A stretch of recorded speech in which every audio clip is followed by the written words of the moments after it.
Baik, selamat pagi buat anak didik kami semua.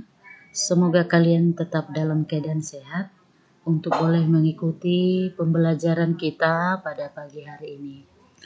Pada minggu yang lalu kita telah belajar apa itu komputer dan apa itu komponen-komponen komputer.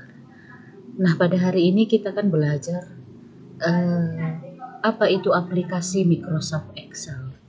Jadi aplikasi Microsoft Excel itu adalah sebuah aplikasi pengolah angka yang digunakan biasanya untuk menghitung dan mengkalkulasi dan memberikan laporan atas data yang kita input.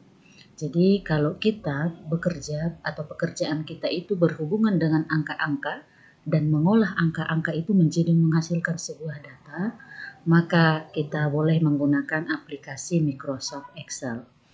Nah, bagaimana langkah-langkah membuka aplikasi Microsoft Excel? Itu materinya sudah Ibu buatkan di Kuiper kita, namun untuk lebih jelasnya, pada saat ini kita boleh memperhatikan bagaimana membuka aplikasi Microsoft Excel di tampilan monitor atau di komputer kita masing-masing. Yang biasa Ibu kerjakan ada beberapa langkah. Nah, itu kalian nanti bisa lihat di tampilan monitor kita ini atau di tampilan desktop kita ini ada berbagai icon. Nah, icon-icon yang ada di tampilan desktop ini mewakili semua program ataupun aplikasi. Jadi, pada saat ini kita lihat tampilan desktopnya, ini ada icon dengan nama Microsoft Excel. Jadi, icon ini mewakili aplikasi Microsoft Excel. Boleh kita lakukan double klik ataupun klik kanan, pilih open untuk membuka aplikasinya. Coba kita lakukan double klik.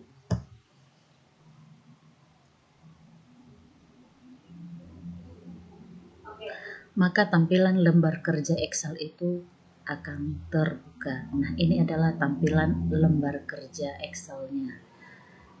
Jadi, di materi kita yang telah ada di Kuiper, ada beberapa langkah-langkah untuk membuka lembar kerjanya. Silahkan kalian praktekkan masing-masing bagaimana langkah-langkah membuka aplikasi Microsoft Excel-nya sampai terbuka lembar kerjanya. Nah, setelah tampilan lembar kerja Excel itu terbuka, inilah tampilan awalnya. Jadi sebelum kita lanjut lagi bekerja di Microsoft Excel, kita boleh berkenalan terlebih dahulu dengan tampilan lembar kerjanya, supaya kita nanti memahami.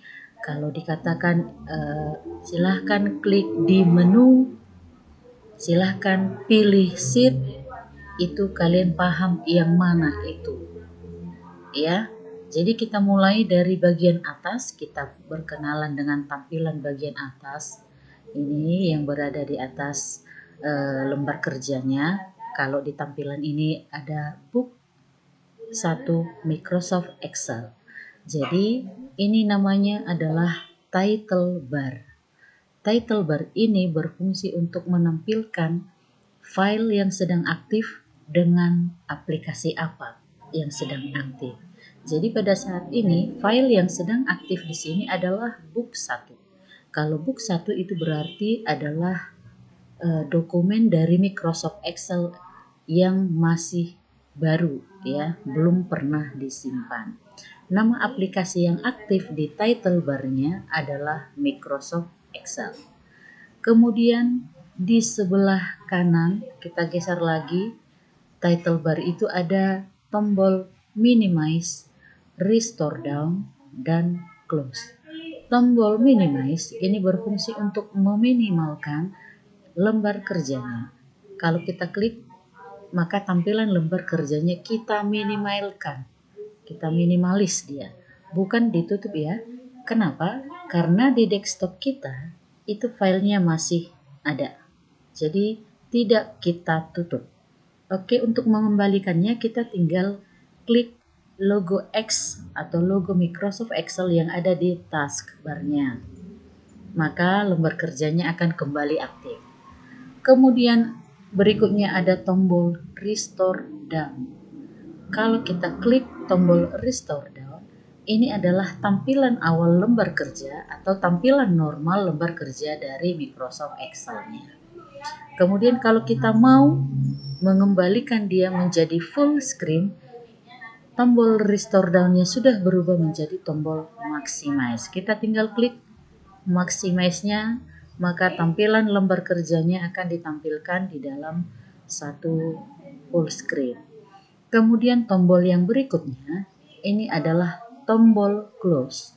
Tombol Close yang berada di sudut kanan atas paling pojok dari monitor kita, itu adalah untuk keluar dari aplikasinya.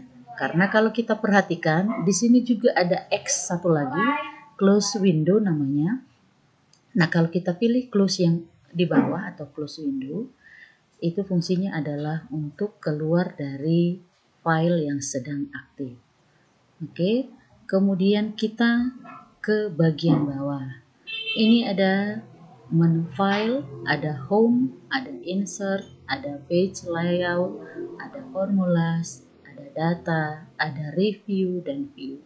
Yang sebaris ini dinamakan dengan bar menu atau menu bar.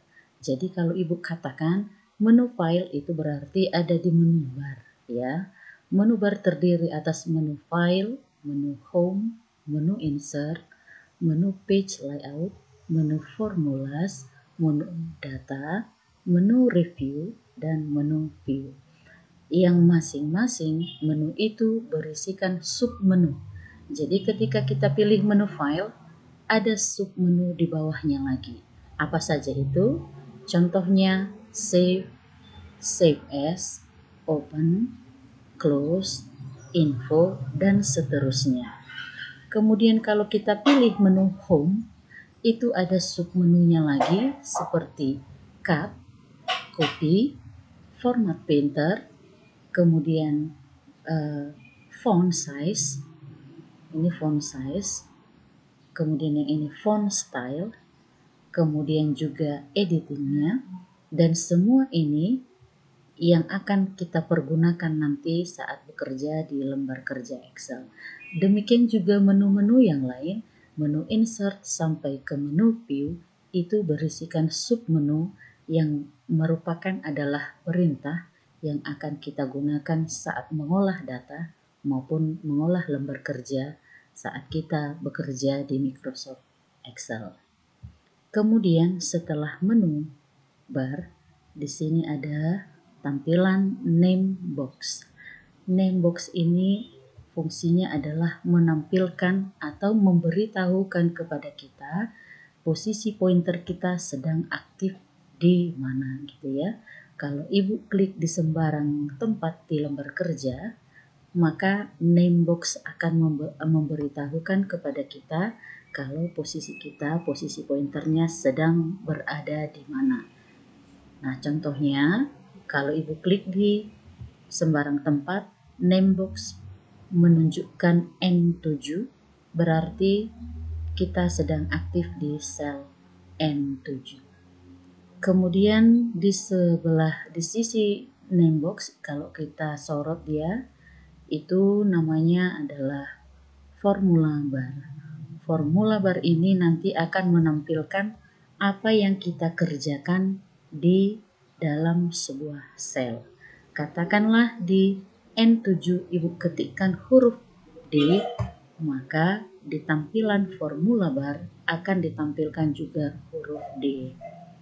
Kemudian kita geser lagi ke bagian bawah dari formula bar. Itu ada huruf A sampai huruf seterusnya ya, ada huruf A, B, C, D dan seterusnya, itu dinamakan dengan kolom. Kemudian di bagian bawah juga ini ada angka 1, 2, 3 dan seterusnya, itu dinamakan dengan baris. Nah, tampilan lembar kerja Excel itu berbeda dengan tampilan lembar kerja Microsoft Word. Kalau tampilan lembar kerja Microsoft Word itu dia berbentuk kertas putih kosong seperti yang biasa kita lihat ya. Tapi kalau dia lembar kerja Microsoft Excel dia berbentuk tabel. Nah, tabel ini tentunya terdiri atas kolom dan baris. Nah, ketika kita klik di sembarang tempat, ini dinamakan dengan sel. Sel itu adalah perpotongan antara kolom dengan baris. Jadi kalau di name box-nya itu menampilkan B7, berarti kita aktif di sel B7. Artinya kolom B berpotongan dengan baris 7 ya. Kolom B berpotongan dengan baris 7. Itulah sel B7. Contoh yang lain, kalau di name box-nya itu tampil F3, berarti kita aktif di sel F3.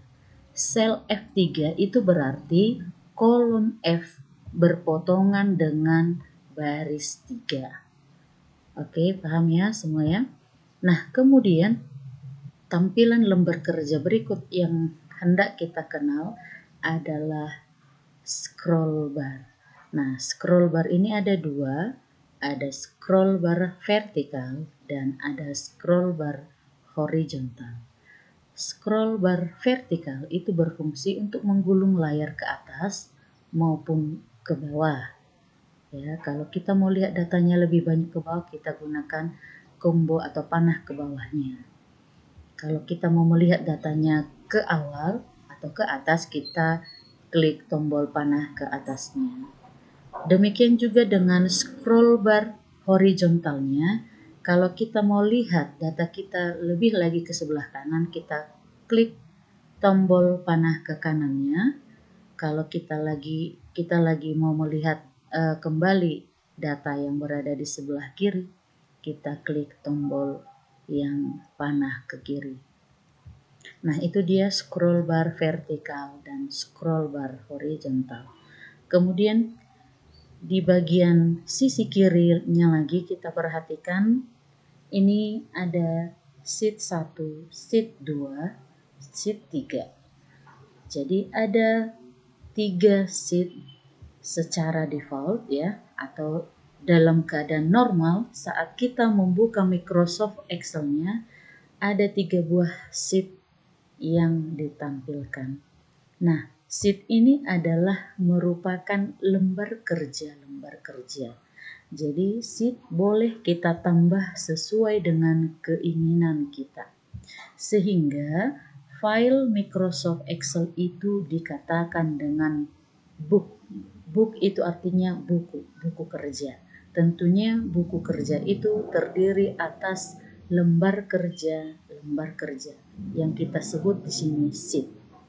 Nah, sheet ini nanti bisa kita ganti-ganti namanya sesuai dengan yang kita butuhkan. Baiklah, anak-anak didik kami semuanya, kita kembali melihat lembar kerjanya secara utuh.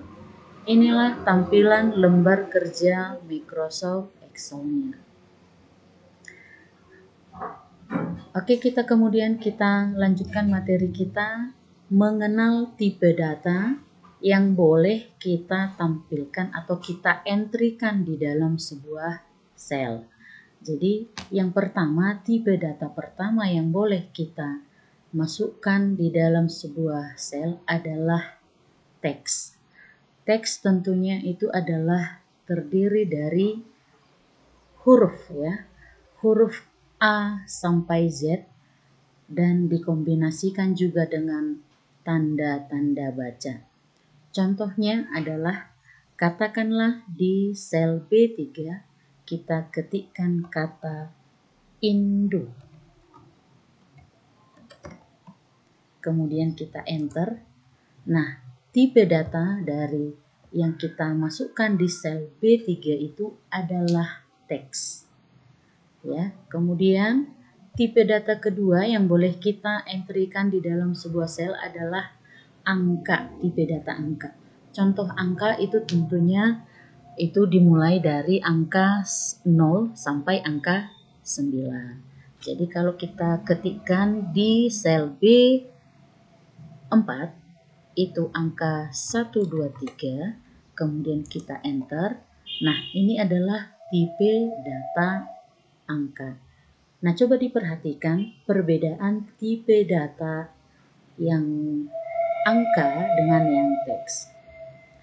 Kalau dia tipe datanya teks, dia akan dibuatkan rata kiri. Benar ya? Ini rata di sebelah kiri. Kemudian kita perhatikan kalau dia tipe datanya adalah angka. Dia diletakkan rata di sebelah kanan.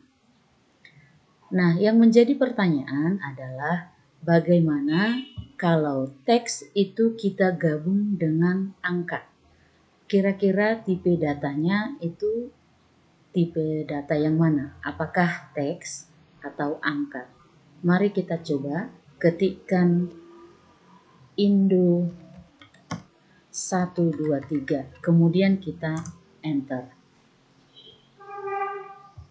Kita perhatikan perataan teksnya adalah rata di sebelah kiri. Berarti dapat kita ambil kesimpulan bahwa ketika teks digabung dengan angka, tipe datanya berubah menjadi teks, jadi bukan angka. Seperti itu ya. Kemudian tipe data yang berikutnya adalah formula. Formula adalah rumus-rumus yang akan sering kita gunakan nantinya saat bekerja di lembar kerja Excel. Dengan catatan, setiap rumus yang kita gunakan atau supaya Microsoft Excel-nya membaca itu sebagai rumus, wajib diawali dengan tanda sama dengan. Baiklah, kita coba, kita buatkan sama dengan. Katakanlah kita mau buat angka 12 ditambahkan dengan angka 17.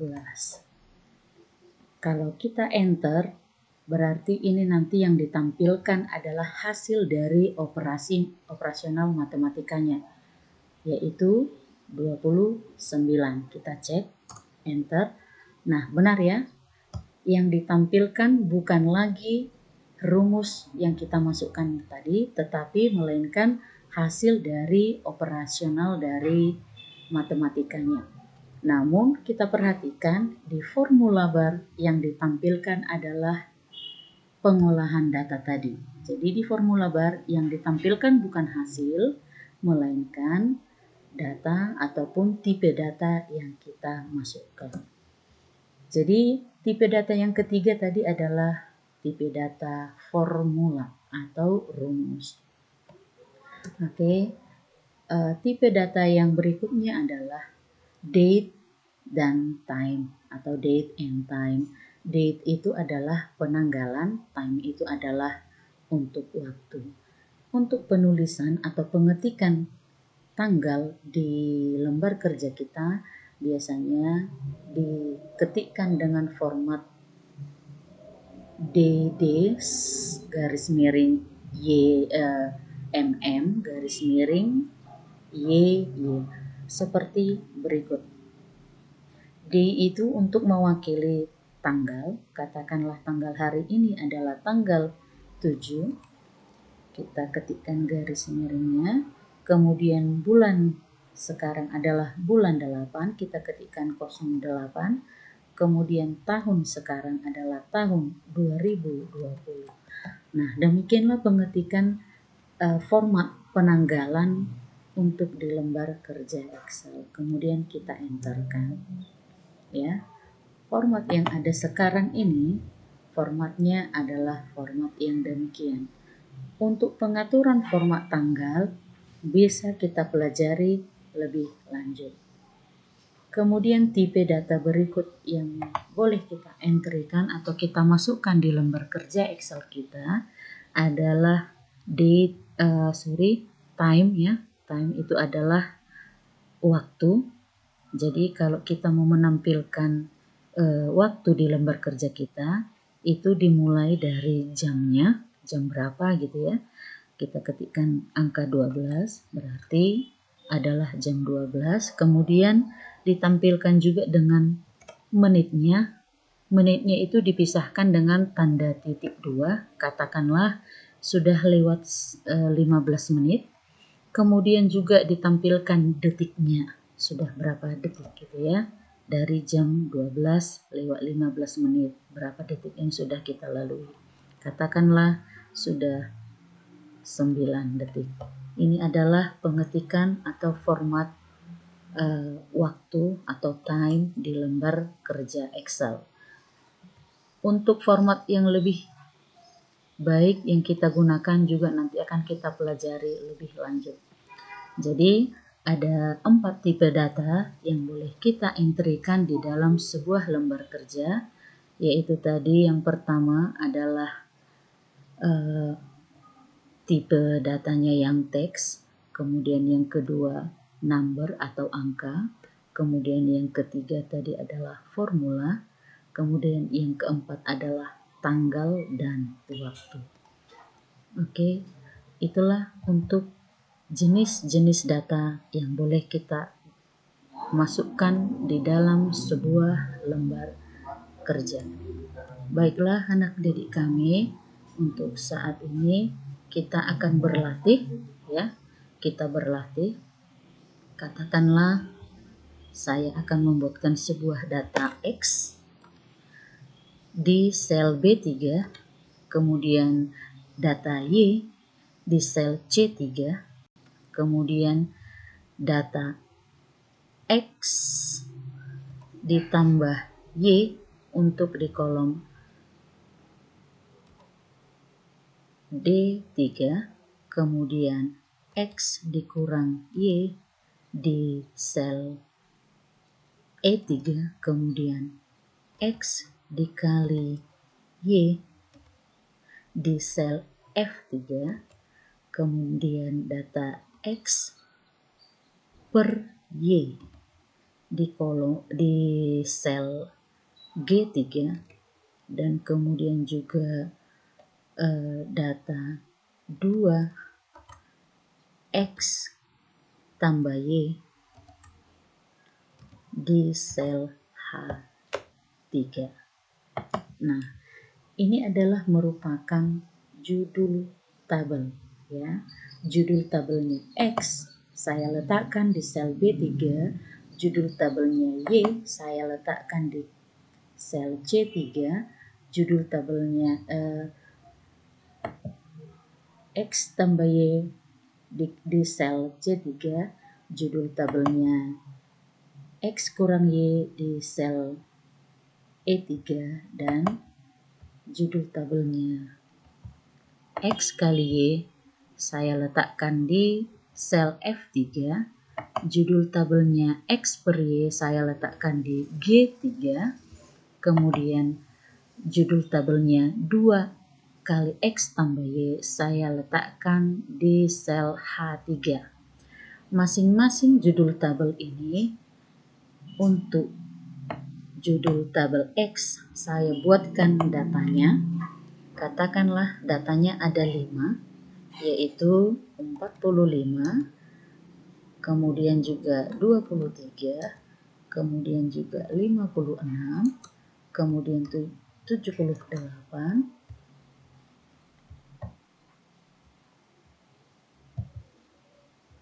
kemudian juga 100.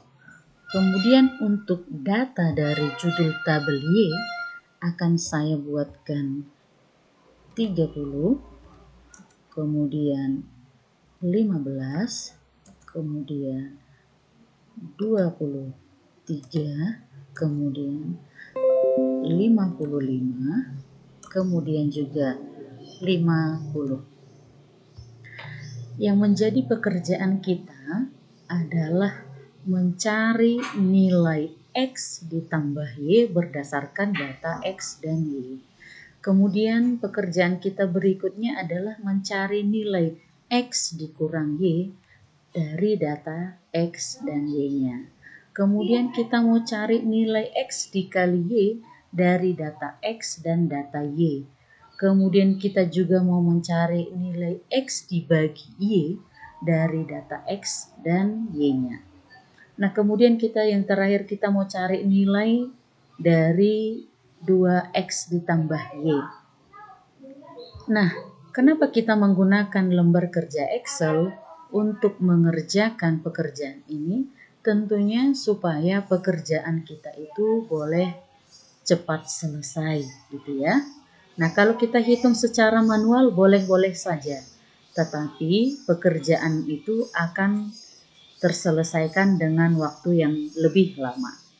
Baik, di sel D4 tentunya kita akan mencari nilai X ditambah Y dengan menggunakan formula atau rumus. Kita ingat catatan tadi di awal, setiap rumus ataupun formula yang kita masukkan di dalam sebuah lembar kerja atau di dalam sebuah sel harus diawali dengan tanda sama dengan. Oke, ada dua cara untuk mengoperasionalkan. Yang pertama, boleh langsung angkanya yang kita ketikkan. Katakanlah data X yang pertama itu adalah 45. Boleh kita ketikkan 45. Kemudian ditambah dengan data Y. Data Y-nya nilainya adalah 30. Kemudian kita enter. Nah, kemudian akan dihasilkan nilainya, nilai 45 ditambah 30 itu adalah 75. Kemudian di bagian sel E4 kita gunakan cara yang kedua. Tetap harus kita awali dengan tanda sama dengan, kemudian kita klik data 45 itu berada di sel mana, gitu ya. Kita klik saja, akan langsung ditampilkan angka 45 itu berada di sel B4. Kemudian kita kurang dengan 30. Nah, 30 itu alamat selnya berada di mana, gitu ya. Kita klik saja angka 30-nya, kemudian akan langsung ditampilkan dia berada di sel C4. Barulah kita enter. Tetap yang dihasilkan adalah hasil pengoperasional dari rumus yang kita masukkan. Jadi ada dua cara, boleh cara yang pertama dan boleh cara yang kedua. Namun untuk lebih mempermudah kita lagi, kita sebaiknya menggunakan cara yang kedua. Kenapa? Kalau kita lihat di cara yang pertama, ya, diperhatikan, kita copy rumusnya.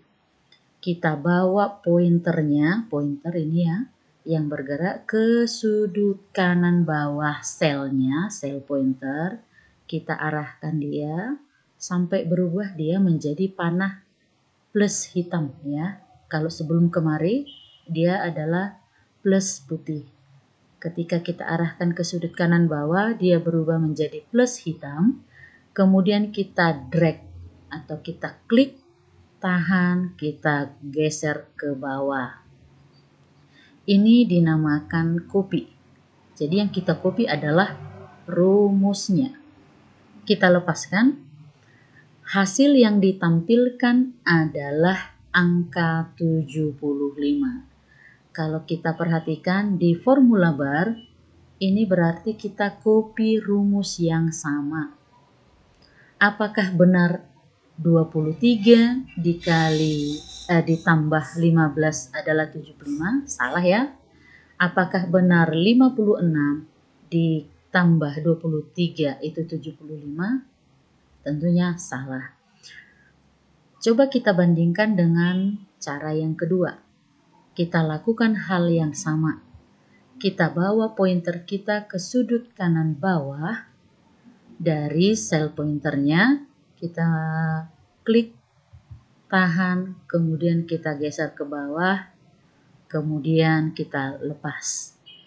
Kita perhatikan hasilnya. 23 dikurang 15. Apakah benar 8? Benar ya. Kemudian 56 dikurang 23. Apakah benar 33? Benar ya.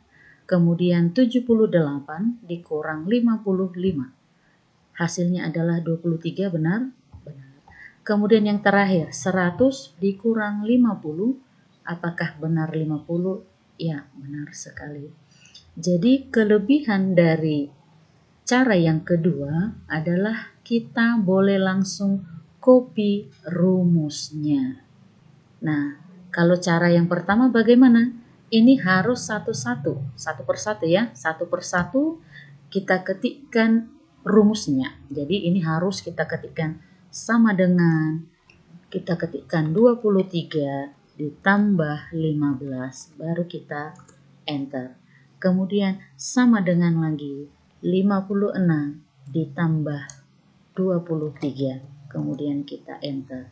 Kemudian lagi sama dengan 78 ditambah 55, kita enter.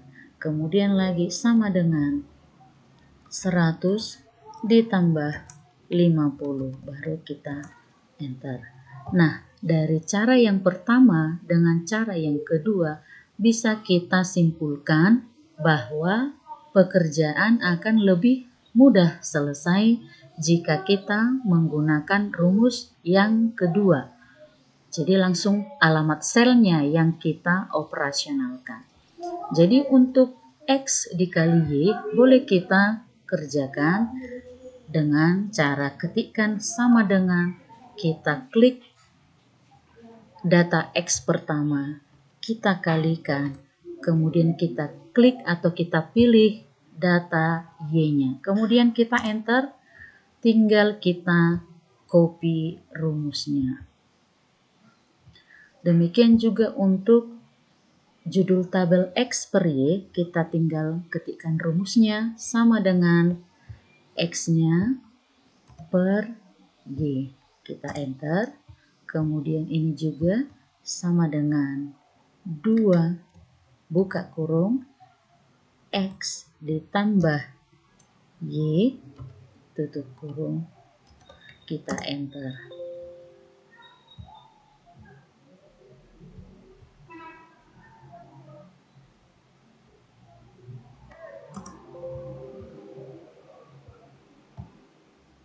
Oke, 2X